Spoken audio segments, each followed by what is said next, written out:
Welcome to the Seller Roundtable e-commerce coaching and business strategies with Andy Arnott and Amy Wees. And what about the other thing I've been thinking about a lot lately, Tim, is like bundling, right? Like in the new world order, as I'm calling it, there's going to be a lot of things that your product right now standalone might not be super useful, but maybe if you bundle it with something else that people are going to use a lot, and bundling, I mean, like not something that's very closely related to your product. That's something I've been thinking about too. I mean, is that something that you see in retail, or do people just sell their stuff, as is and focus on the one SKU or few SKUs? Yeah, bundling doesn't work as well in retail for a couple of reasons. One, you don't have enough copy to really sell the bundle and the value of the bundle. People a lot of times don't get it, and there's not enough room on the package to really create that whole story about why I'm bundling these products together. So there's a little bit of an education gap that you can really dive down, take a deep dive into on Amazon. You got your extended content and all that stuff that you can talk about it. But in retail, not as much. Not only that, but in a bundle, a lot of products are somewhat hidden. And so it's hard to really see what's in there. And, I might want to rip that package open and pull stuff out. Whereas online, this is what you get. This is what you get. This is what you get. So I think bundling works a lot better on online than it does in brick and mortar retail, except for maybe Costco. But Costco doesn't necessarily want to bundle different products. They just want to sell more of that same product. So you might have 3 of the same item in a package or 4 of the same item. You don't want to, the other thing too, is you don't want to kill sales because somebody doesn't want something in the bundle. That makes sense. So to get into big box, you have to be able to sell your product, pitch it. How would you pitch it to buyers, and how would you pitch it virtually via like a web conference, since that's kind of what we're used to right now? I'm so glad that you asked that question. Actually, yeah. So I was thinking, as everybody started to go home and go online, my business has been around, like I said, 11 years. I've been pitching my products and services via video conference for 11 years, before Zoom was even invented. And over that time, I figured out what works virtually and what doesn't work. Like right now, you're doing a couple of things, right? So you're checking your screens, you're doing this. I can see your eyes are looking down, you're checking comments and stuff like that. If you were a buyer, I would lose focus now and I would struggle to sell you because I know that you're not focused on me. And this is where people will literally fall down in a video pitch situation. And so I just created a course. It's only $39. It goes on pre-sale tomorrow, on how to pitch your products via video conference, because there are some key differences. Like, one is validation. In a video pitch, it's more important 2 or 3 times during that pitch to validate with the person you're talking to make sure. So I might say, Andy, does that make sense?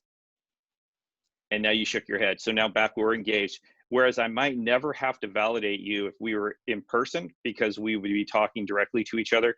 But on video, you can guarantee that a buyer in their office is going to have their email open. They might have their chat window open. And then you're up here in this little corner and you have to fight with all the different things that they're looking at on their screen other than you. And so, distractions are a key thing. What's going on behind you? We've seen that a lot in all these experts that they have on the news, that they're now at home. You see all the crap behind them. I'm like, dude, did you look behind you to see what's in the view of the screen? It's just, there's all kinds of things. So what I've done is I taken my normal pitch class, and then I added all the cool things for doing it via video to create this course that you can probably go through in a day. But I think a lot of people are going to start pitching via video. Like, for instance, Canton Fair, it just got announced that April Canton Fair is happening virtually.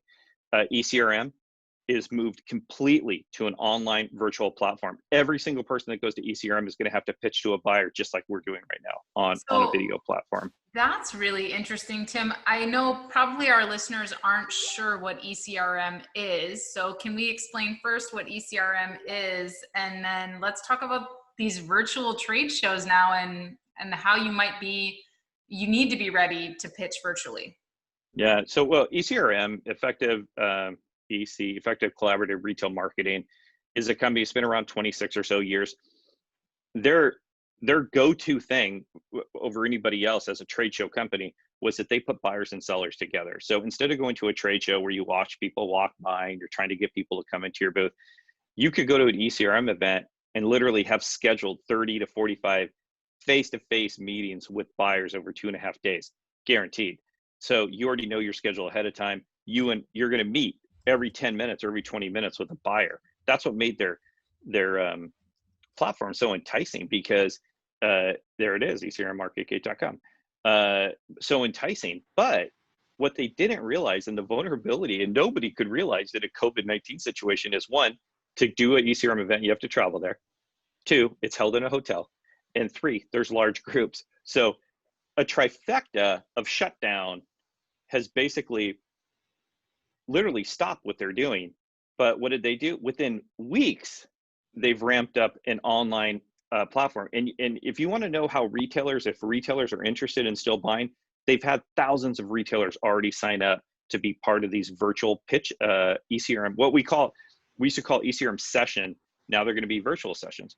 And so they've already had thousands of buyers sign up to be part of this because they want to still see new products. And what about sellers? So does that give, I know ECRM is kind of expensive to attend.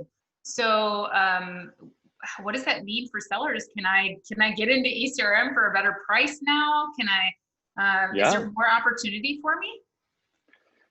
Yeah, well, I mean, first of all, I think ECRM could be considered a good outlay of money, but it's not expensive. So if you go to the Houseware Show or the Pet Expo, you add up your flights and your hotel and your expenses and all your stuff for your booth, you're going to get around the same price. But to answer your question, yes, virtual ECRM sessions are much less expensive because they took the hotel out, they took the travel out, they took all the food out, all these things, and it just will be you sitting in your chair with your product, talking to buyer after buyer after buyer after buyer, all in one day in the comfort of your own home. They're going to be in the comfort of their own office. You'll have a moderator, which is a ECRM customer relationship, CSR, helping moderate that. I've always thought it's the future of big trade shows. Being able to access a buyer face to face via video conference, so that they don't have to spend a day traveling and a day traveling back and have all this out of pocket time, I think is going to be a new way that we're going to be talking and dealing with buyers. I think that retailers right now were the first to pull their buyers out of travel. Before there was even a travel issue, retailers pulled their buyers because they could not afford to have a whole buying team get down sick or anything like that. And so I think they will also be slow to let their buyers back out. And so how do you get access to them? This is how. So I think it's really, really important for Amazon sellers, especially e-commerce sellers that have brands that they're ready to expand into retail channels, either online or into brick and mortar. I think it's really important for them to understand the importance of being able to pitch. Because if you have a product, I mean, how important is that, Tim, to be able to communicate what is awesome about your product to a buyer? And what do you see is the big thing that people struggle with when it comes to trying to go from where they were just online before, kind of writing their own product listings or getting all that hired out, and now they're trying to talk to a buyer? I think a lot of people stumble. And what are those stumbling points? What are the important parts of pitching? Yeah, well, I don't think that they know that they stumble. I think that in the end, a lot of times they think they crushed it. And we saw it firsthand, when we did the pitching seminar and the pitch off during the Inspire conference. The first thing that people do when they try to pitch their product is they make it all about the product and all about them. This is my product. I developed it. Look what I did. This is all about me and my product. Pitching and selling is very rarely about you, and it's very rarely even about your product. It's always about the needs of the person you're pitching it to. So in a pitch, you have to take them into account. What do they want? What do they need? And how does my product fit into that? I can't just talk about how great my product is, because maybe those things that are great about it don't help that buyer accomplish the things that they're trying to accomplish. And so I think one of the best things that you could do is get out of your own head and put yourself in the buyer's shoes, and say, what do they want? Well, they want margin. They want increased sales. They want diversity. They want unique products with unique things that nobody else has. So when you're talking about your product, fit it into those parts of things. Fit it into things that you know that they're going to be interested in. Don't, everybody wants to put in their buyer deck, which is a presentation that you present the buyer so they have an understanding of your product. They always want to put, oh, well, back in 2013, I had this thought when I was driving, and about this is a huge problem, and they write that in their deck. Well, buyers, they don't care about that. They want to know when your product started. Yeah, of course. Maybe they want to know a little bit about your story, but they really are self-serving. They have a job to do, and it's not about them being big brother and wanting to crush you. It's just they're trying to do their job. Their job is to get the best product at the best price that will sell off their shelves and provide good experiences for their customers. So let's try to give them that, show them how our product will do that. And maybe that will tie to some of the cool things about your product. Hopefully. I love that you're focused on what the customer needs are and how the product solves them, because even on Amazon, that matters. I'm doing a listing optimization masterclass right now, and that is what people are noticing, immediate differences when they change their wording and they change their photos to focus on how their product meets the need. And it just really, it makes an immediate difference in their sales conversions when they're able to show that, instead of, like you said, like, who cares if it's stainless steel? Like, why is it good for the customer? Why would customers need this product? So that's so awesome for people to focus on, both online and when they're talking to buyers. So Tim, how is everything going with you lately with business? I know a lot of us are trying to stay motivated. And on this podcast, we always ask our guests how they stay motivated, what kind of books they're reading, what kind of podcasts they're listening to. What about you in this time, Tim? What are you listening to? What are you reading? What are you doing in your business to stay motivated? Yeah, well, honestly, my business hasn't slowed down at all. So I don't have to do much to motivate myself because I'm super busy. I have had the opportunity, though, in what I call this pause, to read a couple things. Right now, what I'm reading is, I can't think of the title, but I'll tell you. Hold on one second. It's I know we have all kinds of times for me to look up stuff on my iPad, right? It's called Get Your Life Back by John Eldredge.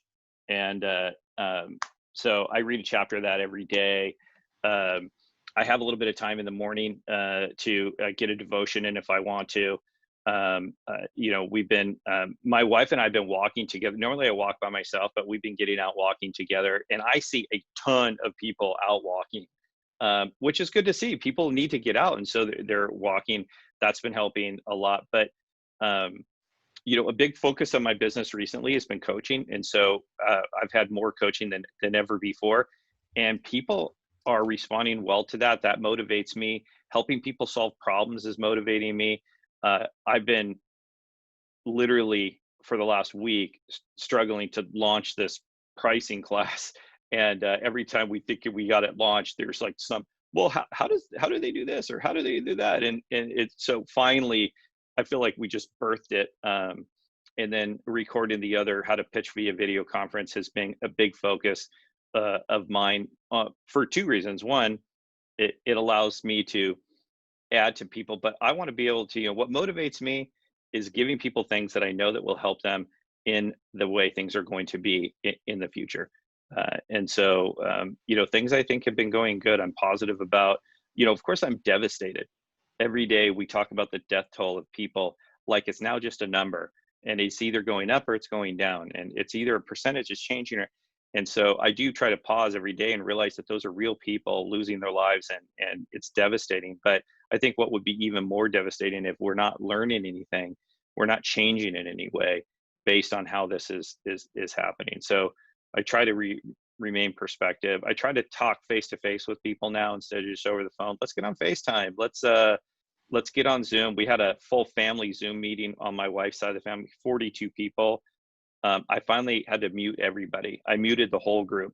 And then I just interviewed family members one at a time because they're all Greek. It's the only way to get, otherwise it was just like, people just yelling. It's like my great big fat Greek wedding on Zoom. It was, it was crazy. So I muted everybody and then I would just unmute one person. Hey, tell me what's going on. And that's how we had to roll it out. It really wasn't like a family meeting. I felt like I did 40 interviews.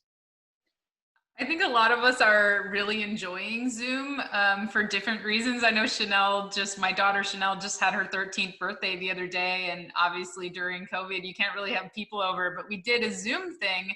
And it was cool because family members that we wouldn't invite to a birthday party because they live, across the country and wouldn't be able to come anyway, they were there on the Zoom.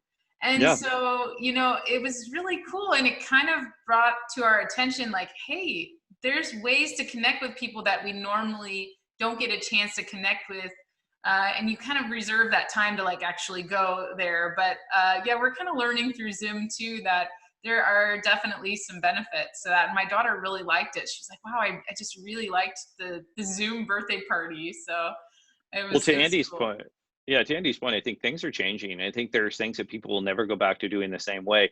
And we should mention too that, I've talked to a lot of people that are, I don't know if I want to go on a Zoom call because I hear it's unsecure. There's all kinds of ways to secure your Zoom calls, create a password, admit people one at a time. I think they made this big mountain out of a fact that some people publish their Zoom IDs in social. And so it allowed people just to jump on their calls. But in reality, when you get on a Zoom call with me, I have to admit you if you're not on my list, and you have to know the password. And I change that every week. So, even if you got my Zoom information last week, that password would be different this week. And so you wouldn't be able. So feel comfortable, people, using Zoom, getting on Zoom. It's still a great platform. It's the only one I know that can accommodate as many people as you want and still be pretty stable. So Tim, the good analogy to that is like a couple of years ago, Chipotle had that big food scare, right? And like a week or two after, my wife was going to Chipotle, and we're like, yeah, we're totally gonna go to Chipotle. Now's the time to go because they just had that scare. They're gonna have the cleanest, best food on the planet, right? Because they're under a microscope, and it's the same thing with Zoom. I don't know if you noticed, but the interface and the encryption, like they've rolled out in the last few weeks, they've just been fast and furious rolling out all these updates and things like that. And it's still, to me, it's the go-to tool. And honestly, I mean, what are you sharing on Zoom that, I guess if you're doing a business to business, private meeting, but then your link isn't shared, so nobody should be able to get that. I mean, they could probably brute force it if they wanted to, but yeah, that's a whole nother can of worms. But I agree with you completely.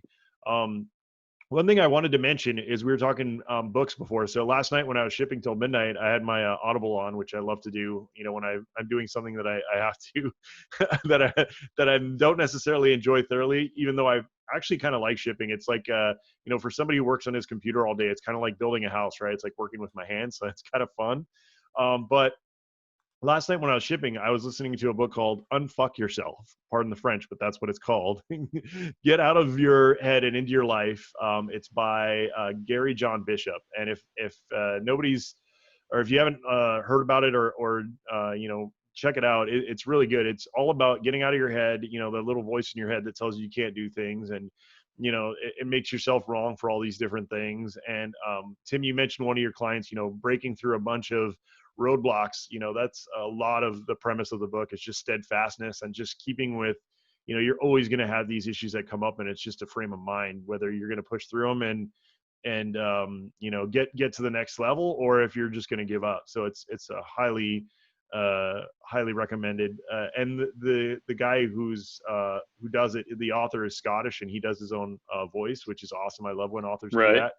It's a little hard to understand, but I'm I have roots, Scottish roots, so I always like listening and seeing Scottish stuff. But it was a little hard to understand at some point. But it's an awesome book. So just wanted to throw that in there. I think fuck is the new sex word. When I worked at Barnes and Noble, you could put the word sex on any book and it would sell, no matter what you were trying to mean that. And so, fuck is the new sex on It's books. Gary V. We can thank Gary V for that one, right? He normalized Right. it.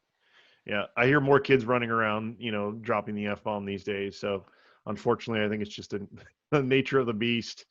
Yep. But thank you so much, Tim. Anything else you wanted to mention before we go? I think you kind of mentioned, where people can find you, the podcast, things like that. Let people know where they can reach out and get a hold of you.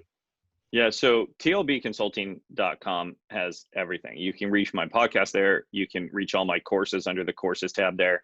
You can reach out to me. You can book a coaching call. Everything happens on tlbconsulting.com. The podcast is also available on, I don't know, any platform that you would, Spotify, Apple, whatever, all the different platforms. I appreciate you guys having me. I appreciate the ability to talk about these things. I know people are a little unsettled and wondering what's going to happen. I don't think anybody really has a crystal ball, but I do talk to retailers every day. They're all still pretty optimistic about coming out of this in good shape, and they want to see your products. They want to see what people have out there. Everything's going to be all right, people. Just have a good attitude. Create it in your mind. You definitely gave us some great things to think about today, Tim, and some interesting new ways to think about communicating with retailers and pitching them and growing. So, and it seems like you got some pretty good things going on. So we'll definitely get over to tlbconsulting.com and check them out. Awesome. All right. Thanks, Thank you, everybody. We'll see you again next week. Always Tuesday, 1 p.m. Pacific time. If you haven't yet, please rate, subscribe, all that good stuff on iTunes and all the platforms that we're on. We really appreciate it, guys. Thank you so much for joining us, and we'll see you next time. Thanks, everybody. Thanks for tuning in. Join us every Tuesday at 1 p.m. Pacific Standard Time for live Q&A and bonus content after the recording at sellerroundtable.com. Sponsored by the ultimate software tool for Amazon sales and growth, sellerseo.com and amazingathome.com.